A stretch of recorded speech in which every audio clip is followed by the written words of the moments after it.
Hello friends, हम लोग मेधा IAS के द्वारा जो पॉलिटिकल साइंस वैकल्पिक विषय के लिए जो कक्षाएं शुरू की गई हैं, जो मोविशाला के माध्यम से आप सबों तक उपलब्ध हो रहा है, उसी कड़ी में आज फिर से मैं इस पॉलिटिकल साइंस विषय को लेकर आपके सामने उपस्थित हूँ। पिछली जो एपिसोड में हम लोगों ने पॉलिटिकल साइंस विषय में चर्चा किया था, जो बातें की थी, उसमें ये बात हम लोगों ने डिस्कस किया था कि भाई पॉलिटिकल साइंस में चिंतक के बारे में क्या स्थिति है, चिंतक को कैसे पढ़ना चाहिए, और भारतीय चिंतक से हम लोगों ने अपनी कक्षा शुरू की थी। भारतीय चिंतकों के बारे में हमने बात करना शुरू किया था।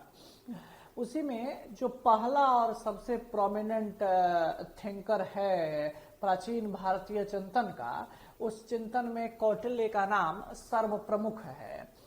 और अगर हम कौटिल्य को पढ़ रहे हैं तो कौटिल्य से संबंधित कई सारी बातें हम लोगों को जाननी है कि कौटिल्य कैसा विचारक है, कौटिल्य के कौन कौन से सिद्धांत हैं।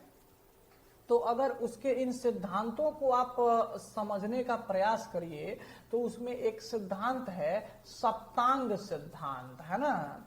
जो कौटिल्य का सप्तांग सिद्धांत है, ये बेसिकली सप्तांग सिद्धांत यह राज्य के गठन से संबंधित सिद्धांत है ना, जिसमें राज्य का गठन कैसे होगा, राज्य कैसे बनेगा, इसके बारे में इसमें कौटिल्य ने चर्चा किया है, कौटिल्य ने बातें की है। तो एक ऐसा ही सिद्धांत यूरोप में राज्य का आंगिक सिद्धांत भी है, लेकिन कौटिल्य के सिद्धांत में और राज्य के आंगिक सिद्धांत जो यूरोप में मौजूद है, उन दोनों के बीच कुछ अंतर है, जिसकी चर्चा हम लोग आगे करेंगे। उसका एक कॉम्पैरेटिव स्टडी हम लोग अपने सामने रखेंगे। लेकिन जो कौटिल्य ने सप्तांग सिद्धांत के बारे में बात की है, और इसने 7 अंग बताए हैं राज्यों के, जिसमें स्वामी, अमात्य, है ना, कोष, दंड, मित्र, इस तरह से उसने 7 अंगों के बारे में बात की है। इसका चर्चा मैंने आपको पिछले एपिसोड में किया हुआ है। आज इसको हम लोग विस्तृत कर रहे हैं। आज इसको थोड़ा हम लोग उसी सप्तांग सिद्धांत की व्याख्या करेंगे, है ना, बड़ा करने का प्रयास करेंगे। तो उसी में आइए पहले टॉपिक के बारे में हम आपसे बात करते हैं कि भाई जो पहला चिंतक है उसका, ये कौटिल्य जो इसको विस्तारित रूप देता है, और वो पहले अंग के रूप में जिसकी बात करता है वह है स्वामी, है ना। अर्थात कौटिल्य जिसे स्वामी कह रहा है, तो स्वामी क्यों कहा जा रहा है और क्यों उसकी बातें कही गई है। तो कौटिल्य ने स्वामी को सिर कहा है ना। कौटिल्य ने स्वामी को जो कहा है स्वामी कौन है, तो स्वामी सिर है ना। तो कौटिल्य ने स्वामी को सिर क्यों कहा है? जब ये संदर्भ सामने आता है, जब इसकी चीजें सामने आती है, तो हमें ये दिखेगा कि भाई जो ये सिर है, सिर से ही किसी की पहचान होती है ना। सिर से ही किसी की पहचान होती है, उसको जाना जाता है कि भाई अमुक व्यक्ति जो है वो कैसा है, कौन है, उसकी वास्तविक पहचान इसी सिर से होती है। तो जिस प्रकार एक व्यक्ति की पहचान उसके सिर से होती है, ठीक उसी प्रकार किसी राज्य की पहचान, किसी स्टेट की पहचान उसके स्वामी से होती है ना। स्वामी से ही यह पता चलता है कि भाई वो स्टेट कैसा है, वह स्टेट कौन है। इन सभी बातों के बारे में पता हमें स्वामी के ही माध्यम से चलता है। इसीलिए कौटिल्य ने स्वामी को सिर कहा है ना। और अगर आप इसको बात करिए तो ये जो स्वामी, उस समय की व्यवस्था क्या थी कि राजतंत्र वाली व्यवस्था थी, और उस राजतांत्रिक व्यवस्था में जो राजा होता था वही उसका प्रमुख होता था। कौटिल्य का कहना है कि भाई स्वामी का क्या कार्य हो, तो वे कहता है कि राजतंत्र में जो राजा है, उस राजा जो है वो दो वर्ण से आए, या तो वो ब्राह्मण हो या वह क्षत्रिय हो, है ना। यानी कौटिल्य का कहना है कि जो स्वामी हो यानी जो राजा हो वो इन दोनों वर्णों में से ही आए, अन्य वर्ण से नहीं आए। और इसका कार्य क्या हो, तो जो राजा बने उस राजा का काम क्या है भाई, तो उस राजा का काम है धर्म की स्थापना करना। क्या काम है, धर्म की स्थापना करना, यानी धर्म को स्थापित करना। यही उस राजा का उद्देश्य होना चाहिए, यही उस राजा का कार्य होना चाहिए। तो अब कौटिल्य से पूछा गया कि कैसा धर्म भाई, कैसे धर्म की वकालत आप कर रहे हैं, तो कौटिल्य कहता है कि धर्म का मतलब यहां है वर्णाश्रम धर्म, है ना। कैसा धर्म, तो वर्णाश्रम धर्म के बारे में वह बात कर रहा है। वर्णाश्रम धर्म का अर्थ क्या है कि भाई जो विभिन्न चार वर्ण हैं, ब्राह्मण, क्षत्रिय, वैश्य और शूद्र, वे सब अपने अपने जो नियति के द्वारा उनको जो कार्य दिया गया है, समाज के द्वारा उनको जो ड्यूटी दी गई है, वो उस ड्यूटी को पूरा कर रहे हैं अथवा नहीं कर रहे हैं, है ना। तो ये देखना किसका काम है, राजा का काम है। और राजा ही यह स्थापित करे कि भाई जो चारों वर्ण की स्थान नियत किया गया है समाज में, उस अपने नियत स्थान के अनुसार जो उसको कर्तव्य दिया गया है, उस कर्तव्य का वह पालन कर रहा है अथवा नहीं कर रहा है। कौटिल्य स्पष्ट करता है कि भाई ये चारों वर्णों का अपना अपना धर्म है, अपना अपना कार्य है। तो वो धर्म कैसा है, वो धर्म क्या है ना।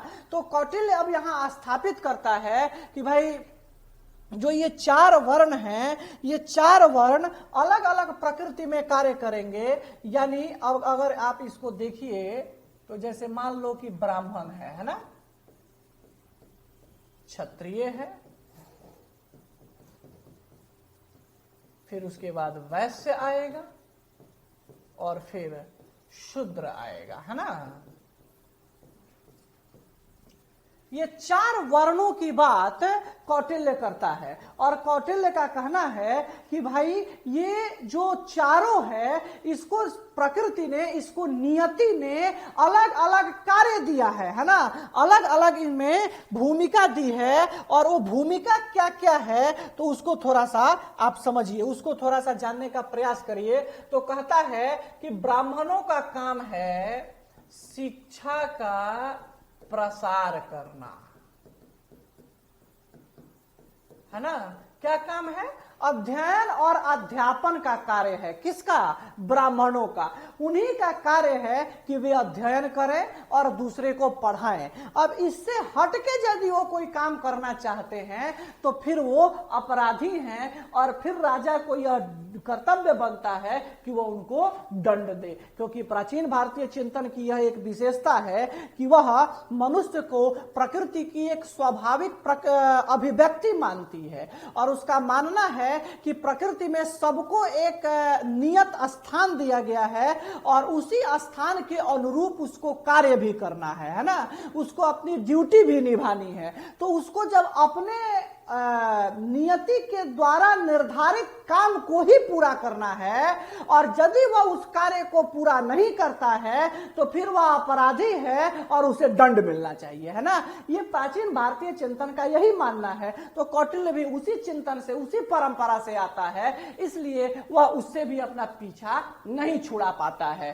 तो ब्राह्मण को कहता है कि उसका काम है शिक्षा का प्रचार करना। और क्षत्रिय के बारे में कहना है कि इसका काम है रक्षा करना। क्या काम है, इसका काम है ये रक्षा करने का काम करेगा, ये रक्षा का काम पूरा करेगा, है ना।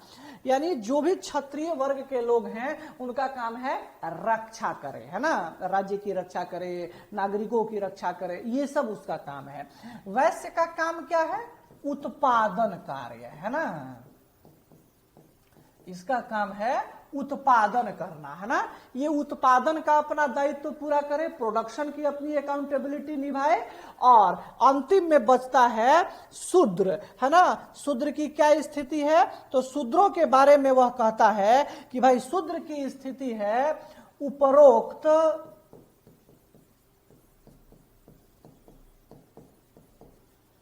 तीनों वर्गों की सेवा करना। उपरोक्त तीनों वर्गों की सेवा करना, है ना, ये काम है किसका, शूद्र का। तो अब कौटिल्य का ये कहना है कि भाई जो स्वामी है उसका काम है इसी वर्णाश्रम धर्म की स्थापना करना, यानी 4 वर्ण को जो कार्य दिया गया है उसी के अनुरूप वो कार्य कर रहा है अथवा नहीं, इसको देखना, इसको समझना, और यदि वह नहीं कर रहा है तो फिर उस पर दंड का आरोपण करना, उस पर दंड लगाना, ये राजा का ड्यूटी है, ये राजा का काम है ना। कौटिल्य अपने राजा या अपने स्वामी के संबंध में कहता है कि भाई उसको अपनी प्रजा के साथ मित्रवत संबंध रखने होंगे, है ना।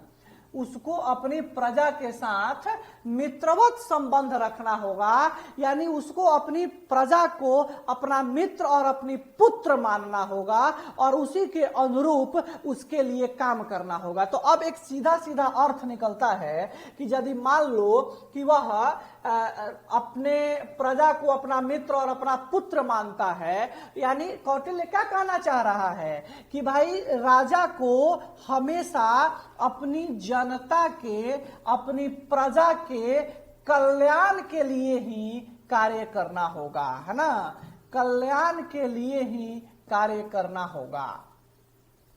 कुल मिला के कौटिल्य एक लोक कल्याणकारी राज्य की वकालत करता है। कौटिल्य एक वेलफेयर स्टेट के बारे में बात कर रहा होता है और कहता है कि यदि राजा अपने उद्देश्य अर्थात वर्णाश्रम धर्म की स्थापना करने में विफल हो जाता है, यानी अगर राजा इस वर्णाश्रम धर्म को स्थापित नहीं कर पाता है, यानी वह सभी वर्ण को उसके निहित कर्तव्य की पूर्ति कराने में अक्षम साबित होता है, या वह कल्याणकारी राज्य की स्थापना नहीं कर पाता है, तो ऐसी स्थिति में कौटिल्य स्वामी को यह अधिकार देता है, प्रजा को यह अधिकार देता है कि वे इस स्वामी को हटा दें, इस स्वामी को अपदस्थ कर दें, है ना, उस स्वामी को पद से हटा दें।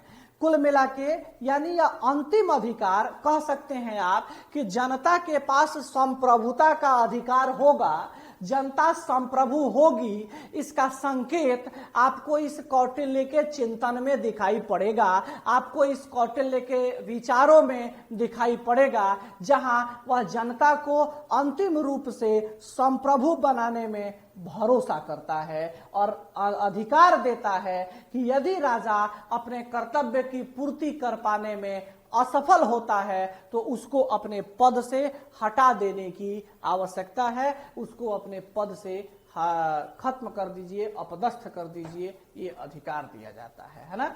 चलिए, तो ये कौटिल्य के सप्तांग सिद्धांत का एक पहला अंग है जिसको हम स्वामी कह रहे हैं, और ये स्वामी के बारे में हम लोगों ने आपस में डिस्कशन किया है। आइए अब इस सप्तांग सिद्धांत के दूसरे अंग के बारे में भी हम लोग बात करते हैं, जिसे हम कहते हैं अमात्य, है ना। आइए,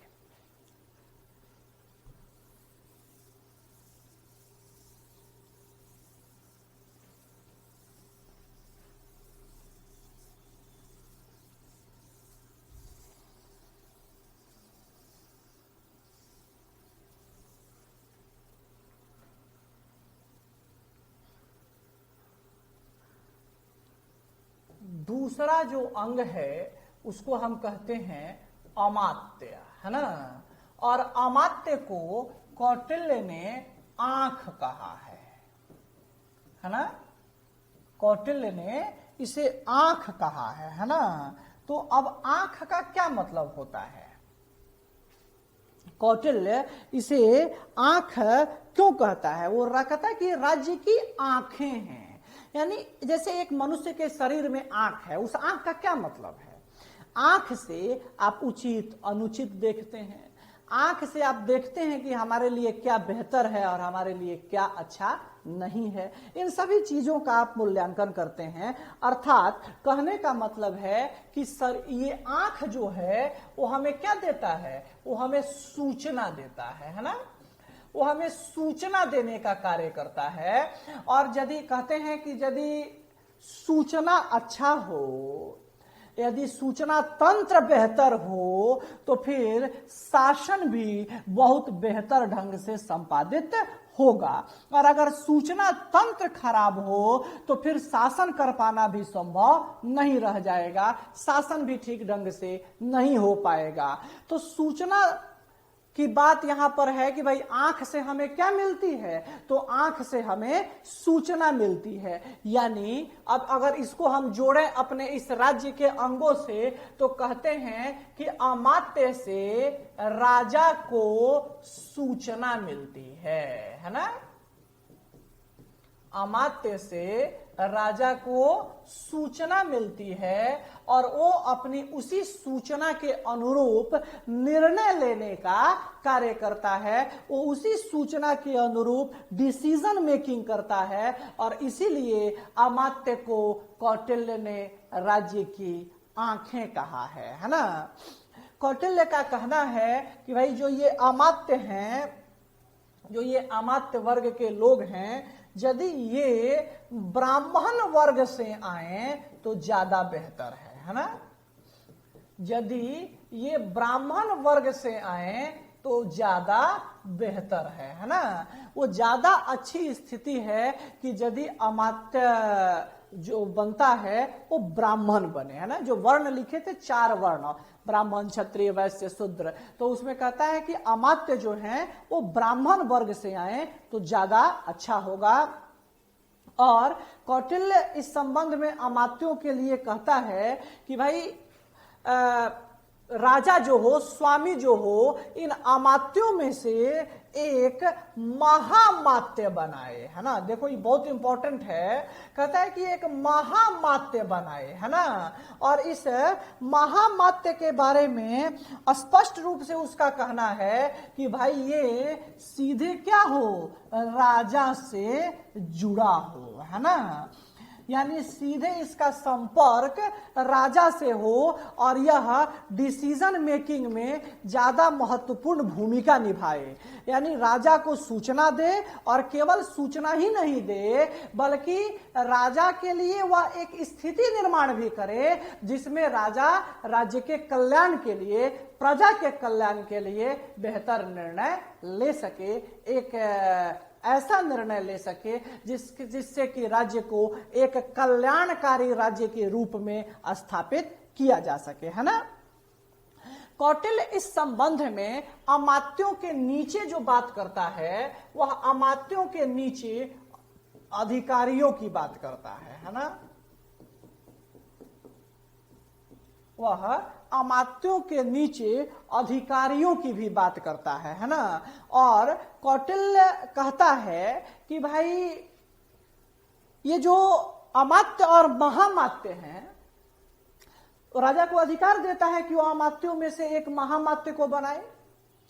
तो अब एक सवाल पैदा हो सकता है, कौटिल्य ने इसका उत्तर दिया कि भाई राजा के लिए तो ये बड़ी कठिन परिस्थिति कौटिल्य ने पैदा किया। भाई इतने अमात्य हैं, किसको महामात्य बनाएगा? वह किसको महामात्य की पोजीशन को अवेल करने के लिए देगा? राजा के लिए तो ये विकट परिस्थिति है। तो कौटिल्य कहता है कि कोई विकट परिस्थिति नहीं है। महामात्य किसको बनाना है? तो कौटिल्य इसके लिए राजा को कहता है कि भाई आप उसी को महामात्य बनाइए, आप उसी को महामात्य की स्थिति में लाइए जो अमात्यों से 2 गुणा गुण वाला हो, है ना? यानी महामात्य कौन बनेगा? तो वह व्यक्ति जिसमें अमात्य बनने के जो गुण हैं उससे 2 गुना ज्यादा जिसका गुण हो उसी को बनाइए क्या, महामात्य, है ना। महामात्य के रूप में उसको स्थापित करिए, महामात्य के रूप में आप उसको बनाइए और उसका जुड़ाव सीधे किससे हो, राजा से हो। और राजा के लिए वह इसलिए जरूरी है क्योंकि राजा को वो राज्य में घटने वाली सभी प्रकार की घटनाओं को सूचित करेगा, जानकारी देगा और राजा उसका निर्णय निर्माण करेगा। एक और बात यहाँ चर्चा करना जरूरी है कि भाई कौटिल्य जो है इन अधिकारियों की वगैरह की बात जो करता है, तो इन अधिकारियों में कौटिल्य एक सबसे महत्वपूर्ण समस्या की ओर इशारा करता है ना। और कहता है कि एक सामान्य सी समस्या है इन अधिकारियों में। वह सामान्य समस्या क्या है? कौटिल्य कहता है कि यह सामान्य समस्या भ्रष्टाचार की है। ये सामान्य जो समस्या है ये किस चीज की है? तो कौटिल्य कहता है कि ये भ्रष्टाचार की समस्या है ना। ये जो है कौटिल्य इस संबंध में एक बात कहता है कि जिस प्रकार मछली जल में बिना पानी पिए नहीं रह सकती है, ठीक वैसे ही अधिकारी जो है वो बिना भ्रष्टाचार किए नहीं रह सकता है ना। तो इससे यह संकेत मिलता है कि कौटिल्य जो है वो भ्रष्टाचार के संबंध में भी बातें रखता है। आगे हम लोग 1-2 चर्चा इस पे भी रखेंगे कि कौटिल्य के भ्रष्टाचार पर क्या बातें हुई है ना। कौटिल्य ने भ्रष्टाचार पर अपनी क्या चर्चाएं करी है, इसकी भी हम लोग यहाँ 1-2 डिस्कशन कर देंगे थोड़ा सा। ऐसे यूपीएससी की परीक्षाओं में ये पूछा जा सकता है, बीपीएससी में तो ये नहीं पूछा जाता है ना। और बीपीएससी में आमतौर पे ये सप्तांग सिद्धांत ज्यादा महत्वपूर्ण बनता है। सप्तांग और मंडल ये 2 बहुत महत्वपूर्ण सिद्धांत हैं जो बीपीएससी और यूपीएससी दोनों के लिए महत्वपूर्ण है। लेकिन यूपीएससी के लिए 1-2 और भी चीजें जुड़ जाती हैं उसमें, जैसे गुप्तचर व्यवस्था जुड़ जाता है, भ्रष्टाचार जुड़ जाता है, प्रभुसत्ता का सिद्धांत जुड़ जाता है ना। ये 1-2 इंपॉर्टेंट है जिसको भी हम लोग इसमें जोड़ लेंगे ताकि ये हम लोगों का फुल सिलेबस हो जाएगा यूपीएससी के लिए भी और बीपीएससी के लिए भी, है ना। चलिए, ये इस प्रकार ये कौटिल्य के सप्तांग सिद्धांत के दूसरे अंग के बारे में बात हुई। अब कौटिल्य एक तीसरे अंग के बारे में भी बात करता है, एक तीसरे सिद्धांत के बारे में भी वो चर्चा करता है। और जो कौटिल्य का तीसरा सिद्धांत है, जो कौटिल्य का तीसरा पक्ष है, वह तीसरा पक्ष है कि कौटिल्य जनपद की बात करता है ना। कौटिल्य जो है वो जनपद की वकालत करता है ना, कि ये जनपद क्या है ना। तो अगर आप इस जनपद को देखने का प्रयास करिए तो कौटिल्य जनपद पुर कहता है, और पुर कहिए या जनपद कहिए, और इस जनपद को वो राज्य की जंघा कहता है ना। यानी जिस प्रकार मनुष्य जो है वो टिका हुआ है, मनुष्य किस चीज पे टिका है? अपनी जंघा पे टिका है ना, वही उसका आधार बिंदु है। तो जिस प्रकार एक मनुष्य का शरीर उसके जंघा पे टिका है, ठीक उसी प्रकार राज्य किस पर टिका है? तो कहता है कि राज्य जो है वो जनपद पे टिका है ना। और जनपद वो किसको कह रहा है? तो जनपद का मतलब है उसका राज्य की क्षेत्रीय इकाइयां, है ना। राज्य की क्षेत्रीय इकाइयों को ही वो क्या कह रहा है? जनपद कह रहा है ना। उसको जनपद के बारे में वह रेखांकित कर रहा है। अगर आप राज्य की इन क्षेत्रीय इकाइयों को देखिए जिसको वो जनपद के बारे में बोलता है, तो वो राज्य की क्षेत्रीय इकाइयां क्या है? जो कौटिल्य है वो कहता है कि भाई ये जो राज्य की क्षेत्रीय इकाइयां हैं इन्हीं पर राज्य टिका हुआ है। और राज्य की क्षेत्रीय इकाइयों के मूल में क्या है? तो वो कहता है कि इसके मूल में ग्राम है ना, इसके मूल में गांव है, और वहीं से इस राज्य रूपी संरचना का विकास हुआ है। ये राज्य रूपी संरचना विकसित होती हुई यहां तक पहुंची है ना। तो कुछ वो बातें कहता है, उसको थोड़ा सा आप लोग देखिए, एक श्रेणी बताता है वो राज्यों के विकास क्रम का, है ना बाबू, राज्यों के विकास क्रम को कि कैसे कैसे वो विकसित हुआ है। तो सबसे नीचे वो कहता है कि कौन है, तो सबसे नीचे वो कहता है कि ग्राम है ना, यानी यही सबसे मूल है ना, यही सबसे आधार बिंदु है ना, और इसी से आगे अब विकसित होता है। तो ग्राम है, फिर ग्राम के बाद वह अगले एक शब्द की बात करता है और उसको वो कहता है कि संग्रहण है। राज्य के बाद कौन है, तो वो कहता है कि राज्य के बाद संग्रहण है ना। संग्रहण के बाद कौन है, तो संग्रहण के ऊपर वो कहता है कि खवाल्टिक है ना। कौन है, खवाल्टिक है।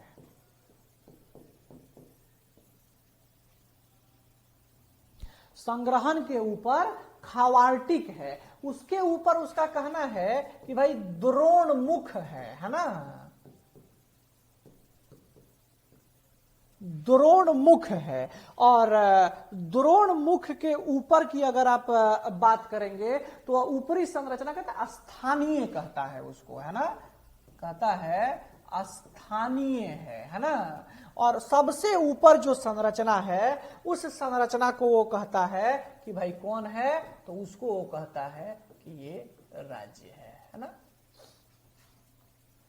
ये जो है, ये देखिए, ये काफी इंपॉर्टेंट संरचना है ना, जिसको वो यहाँ रेखांकित कर रहा है ना।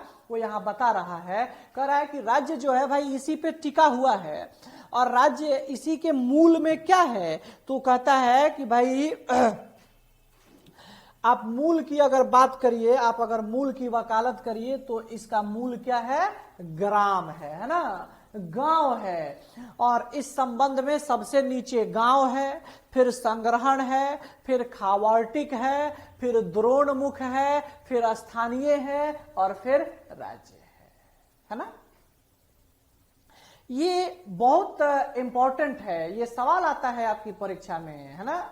और जो जिसका हिस्ट्री विषय भी होता है उसको भी ये चीजें जाननी होती है ना। लेकिन चूंकि ये जनपद के संदर्भ में इसकी चर्चा करना जरूरी है, क्योंकि वो कहता है कि राज्य की क्षेत्रीय इकाइयां हैं जिस पर ये राज्य टिका हुआ है, और इसीलिए वो जनपद को जंगा कहता है, और उन्हीं क्षेत्रीय इकाइयों को वो इन 4 भागों में बांटता है, इन 4 भागों में विभाजित कर रहा है जो आपके सामने है ना। ग्राम, संग्रहण, खवाल्टिक, द्रोणमुख, स्थानीय और राज्य, है ना।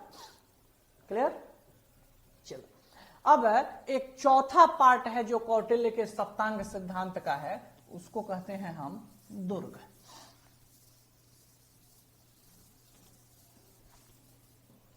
उसको हम लोग कहते हैं दुर्ग, है ना।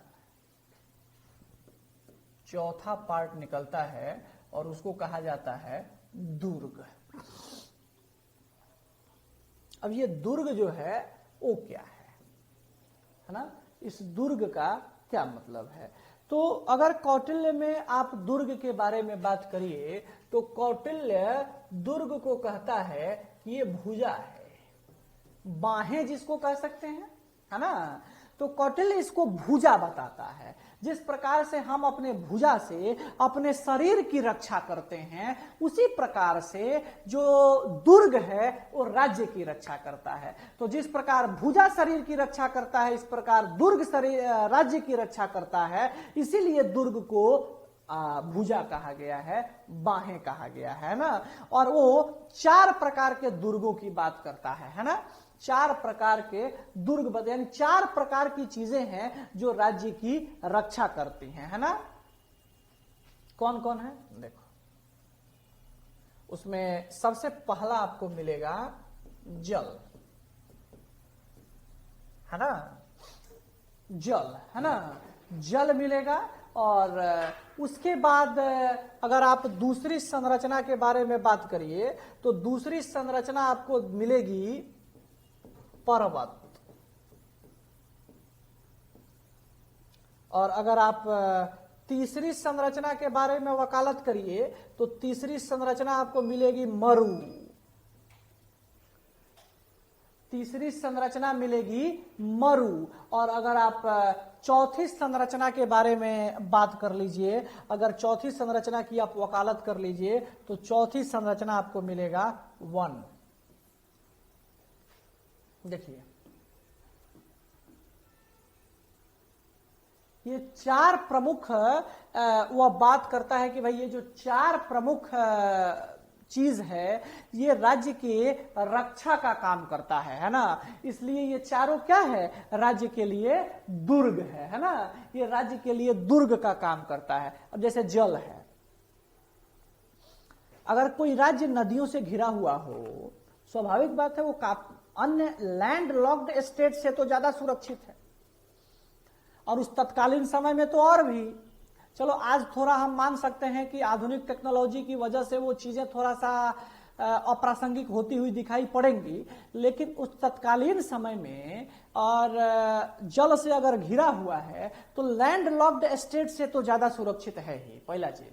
और आज भी लैंड लॉक्ड स्टेट से ज्यादा सुरक्षित है जल वाला भाग, आज भी। पर्वत, अगर चारों तरफ से पर्वत से घिरा हो, याद करिए मगध जब स्थापित हुआ और मगध का उत्कर्ष हुआ और राजा बना जब बिंबिसार, तो बिंबिसार ने अपनी राजधानी पहले कहां बनाई, राजगृह शहर को बसाया। और राजगृह जो है वो 5 पहाड़ियों से घिरा हुआ क्षेत्र था, उसको गिरिव्रज कहते थे। गिरिव्रज यानी गिरी यानी पर्वत वज्र का काम करता है, उसके लिए सुरक्षा का काम करता है। तो ये पर्वत है जो सुरक्षा का दायित्व ने। और आज भी देखो भारत के लिए हिमालय के कैसे सुरक्षा कर रहा है, न केवल सैनिकों से या आक्रमणों से है ना, बल्कि प्राकृतिक चीजों से भी हमको सुरक्षित करता है ना।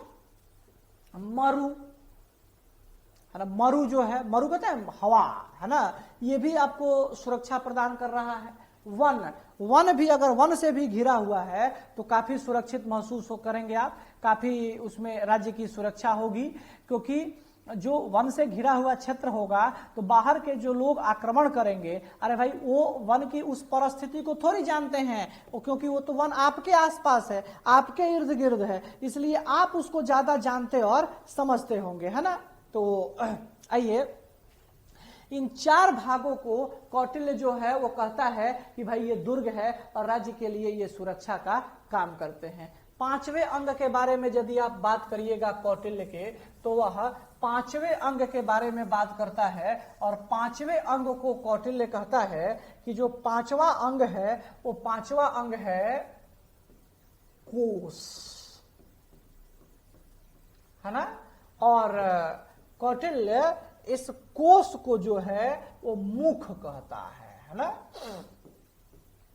कहता है कि जिस प्रकार एक शरीर मुख से भोजन ग्रहण करके ऊर्जा प्राप्त करती है, ठीक उसी प्रकार जो राज्य है वो इस कोश के माध्यम से ऊर्जा प्राप्त करती है ना। वो इस कोश के माध्यम से ऊर्जा लेती है। तो जब वो इस कोश के माध्यम से ऊर्जा लेती है तो भाई ये उसके लिए काफी महत्वपूर्ण है, क्योंकि बिना ऊर्जा के तो किसी का काम नहीं चल सकता ना, बिना कोश का राज्य का भी काम नहीं चल सकता। तो जिस प्रकार हमें भोजन से ऊर्जा मिलती है, उसी प्रकार कोश के धन से राज्य को ऊर्जा मिलती है ना। तो कोश का सबसे स्थिर चीज क्या है, तो कौटिल्य कहता है कि भाई इसका सबसे स्थिर चीज है कर, है ना। अगर कर व्यवस्था ठीक होगी तो कर व्यवस्था के माध्यम से आप अधिक से अधिक कोष इकट्ठा कर पाएंगे, जो राज्य के लिए बहुत। कौटिल्य कहता है कि भाई कर किस पर लगाया जाना चाहिए, है ना। कौटिल्य कहता है कि कर हर उस आर्थिक क्रियाकलाप पर लगाइए,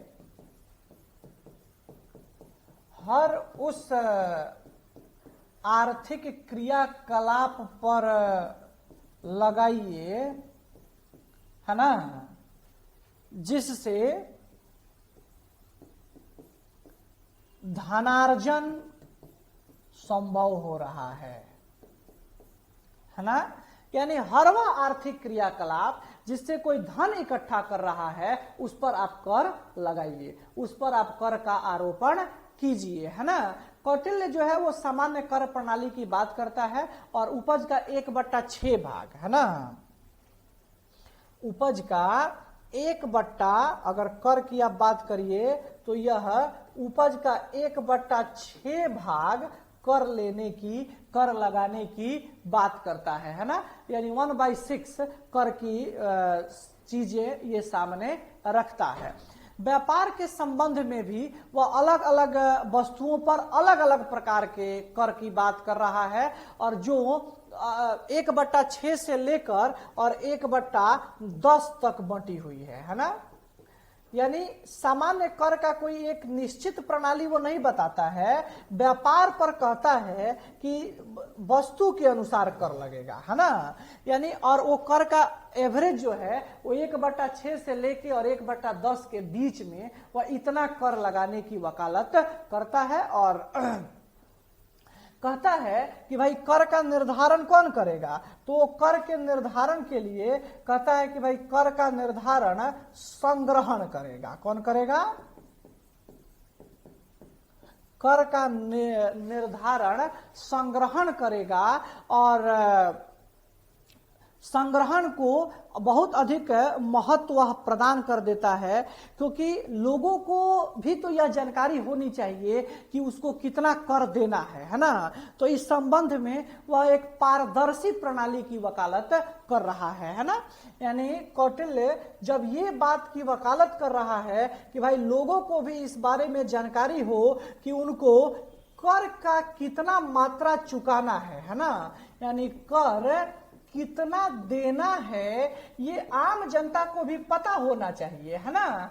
तो कह सकते हैं कि यहाँ वह एक पारदर्शी कर प्रणाली की वकालत कर रहा है, एक ट्रांसपेरेंट टैक्सेशन की बात वो यहाँ उद्धृत कर रहा है। कुल मिलाकर कौटिल्य जो कोष की बात करता है उसको राज्य के विकास में वह प्रमुख स्थान देता है, उसको प्रमुख दर्जा देता है। अगर आप छठे आप सिद्धांत के बारे में बात करिएगा कौटिल्य के, तो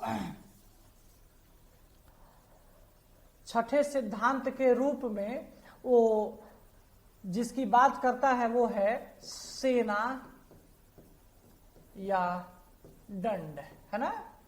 इसी की वह बात कर रहा है ना, सेना या दंड। कौटिल्य जो है सेना या दंड को राज्य का मस्तिष्क कहता है ना, राज्य का मस्तिष्क कहता है। और मस्तिष्क इसलिए कि भाई एक व्यक्ति है तो व्यक्ति के अंदर भी निर्णय की क्षमता कहां से आती है? उसके मस्तिष्क से आती है। उसी प्रकार एक सुदृढ़ जब सेना होगी तो सुदृढ़ सेना से राजा में भी एक सुदृढ़ निर्णय की क्षमता आएगी। देखते हैं जब सैनिक मजबूत हैं, जब सेना मजबूत है तो निर्णय निर्माण भी ज्यादा मजबूती से हो पाता है। उसका कहना है कि सेना अस्थायी होनी चाहिए, सेना प्रशिक्षित होनी चाहिए, सेना राष्ट्रीय भावना से ओतप्रोत होनी चाहिए, है ना। कहता है वो कि सैनिक ऐसे हों जो राष्ट्रीय पहचान से जुड़े हों, अपनी पहचान से नहीं, क्योंकि उसका मानना है कि यदि कोई सैनिक अपने स्थानीय पहचान से जुड़ा है तो वो राष्ट्रीय कार्यों को ठीक ढंग से नहीं कर पाएगा। इसलिए जो सैनिक हो वो राष्ट्रीय भावना से ओतप्रोत हो, कुशल हो यानी प्रशिक्षित हो, और वह राष्ट्र के लिए सोचता हो, राष्ट्र के लिए उसके मस्तिष्क को का कार्य हो, यानी मस्तिष्क जो है उसका वो राज्य की सुरक्षा में लगा हुआ हो। तो और 7वें अंग के बारे में यदि आप बात कर लीजिएगा तो 7वें अंग को वो कहता है मित्र, है ना। 7वें अंग को वो मित्र के बारे में बात कर रहा है, और मित्र को वो अगर अंग का विभाजन करिए तो मित्र को वो कान कहता है ना। मित्र को कान क्यों कहता है? तो मित्र इसलिए कान है क्योंकि कान से हमें उचित सलाह मिलती है ना।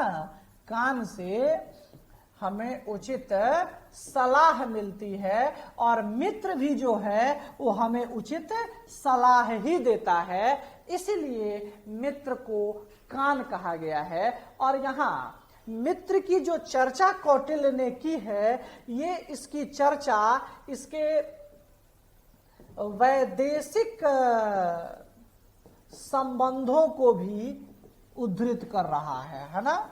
उसके वैदेशिक संबंधों को भी ये उद्धृत कर रहा है ना। यानी वो ये चर्चा करके ये स्थापित कर दिया कि कौटिल्य के नीतियों में विदेश नीति का भी महत्वपूर्ण योगदान है, विदेश नीति का भी महत्वपूर्ण संदर्भ है ना। चलिए, तो ये रहा कौटिल्य का सप्तांग सिद्धांत, जिसमें हम 7 अंगों के बारे में बात कर रहे थे। चलिए, अब थोड़ा सा इस पर एक शॉर्ट नोट्स है जिसको आप लिख लीजिएगा, क्योंकि जब आप क्वेश्चन लिखेंगे तो एक तो चलो इन सारे बातों को आप व्याख्यायित करेंगे, जो बातें मैंने आपको बताई सारे अंगों को पॉइंट आउट वाइज बताएंगे, और उसके बाद एक पैराग्राफ राइटिंग होनी चाहिए जिससे कि आपके उत्तर को, जो ये अंग आप लिख रहे हैं, इन अंगों का एनालिसिस हो सके, है ना। और थोड़ा सा इसी में आंगिक सिद्धांत के साथ कंपैरिजन भी हम लोग कर देंगे, ताकि हम लोग को पता चल सके कि हम लोग दोनों को जोड़ भी रहे हैं, है ना। तो लिखेंगे थोड़ा सा कि सप्तांग सिद्धांत के विषय में, सप्तांग सिद्धांत के विषय में कौटिल्य का यह मानना है कि, कौटिल्य का यह मानना है कि जैसे शरीर के हित के लिए, जैसे शरीर के हित के लिए सभी अंगों का हित महत्वपूर्ण है, वैसे ही राज्य के हित के लिए यह आवश्यक है कि, राज्य के हित के लिए यह आवश्यक है कि राज्य के सभी अंग, राज्य के सभी अंग अपनी भूमिका को सही तरीके से निभाएं।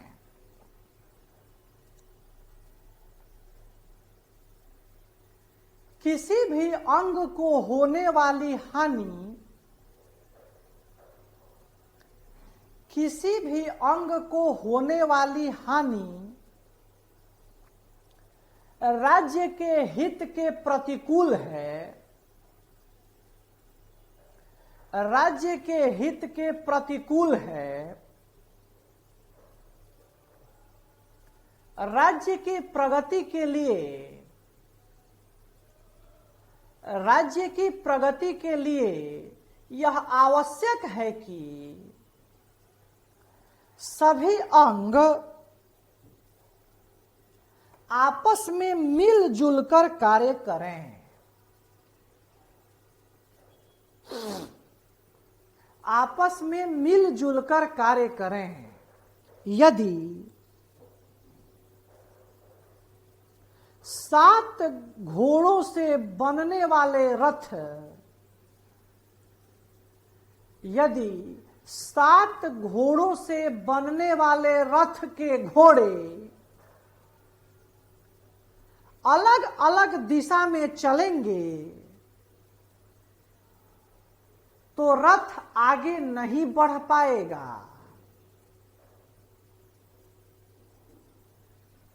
अतः राज्य के 7 अंगों में समन्वय का होना महत्वपूर्ण है।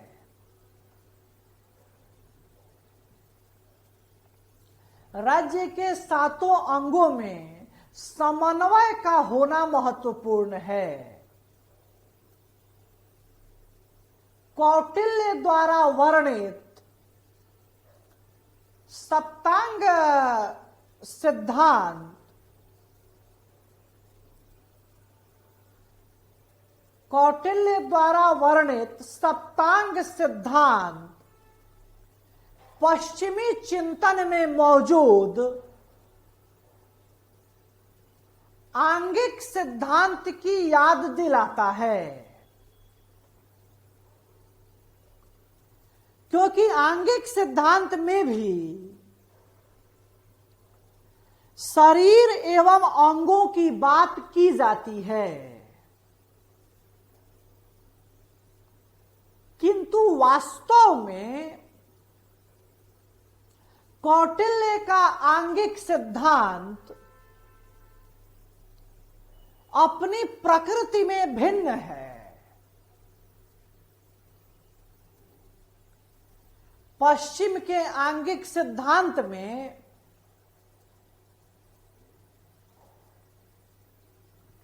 राज्य को शरीर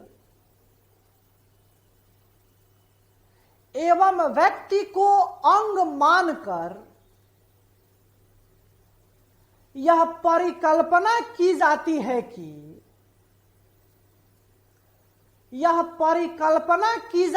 कि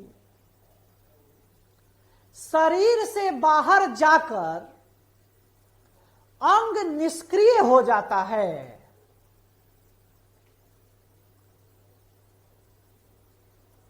इसी प्रकार राज्य के बिना मनुष्य निष्क्रिय हो जाता है। किंतु कौटिल्य के सिद्धांत में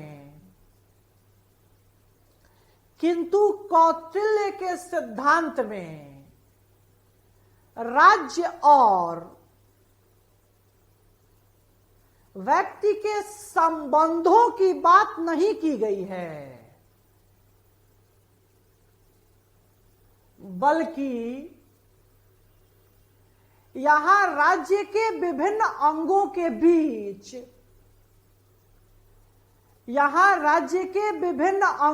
बीच समन्वय की बात की गई है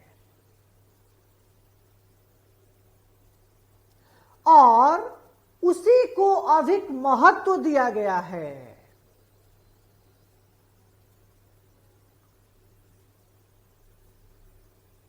पश्चिम के आंगिक सिद्धांत में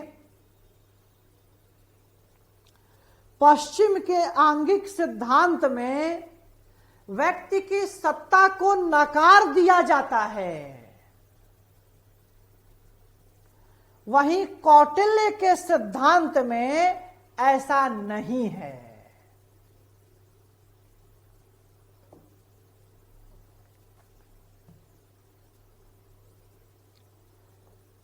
ये भी जान लेना जरूरी है, थोड़ा सा लिखना नहीं है कि भाई जो ये सप्तांग सिद्धांत है, ये ऐसा नहीं है कि कौटिल्य ने ही भारत में सबसे पहले जन्म दिया है।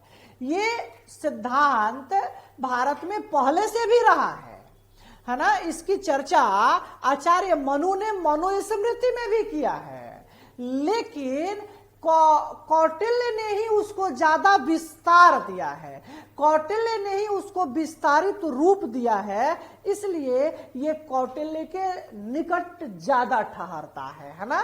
तो ये बहुत महत्वपूर्ण सिद्धांत है जिसको हम लोगों ने अभी पूरा किया है पश्चिम के आंगिक सिद्धांतों के साथ तुलना करते हुए। मुझे उम्मीद है आपको समझ में आई होगी बातें। अब कौटिल्य के संबंध में एक दूसरा महत्वपूर्ण सिद्धांत है जिसको हम मंडल सिद्धांत कहते हैं, है ना। तो मंडल सिद्धांत की चर्चा नेक्स्ट एपिसोड में आपके साथ करी जाएगी, है ना। आज के लिए इतना ही। Thank you for today.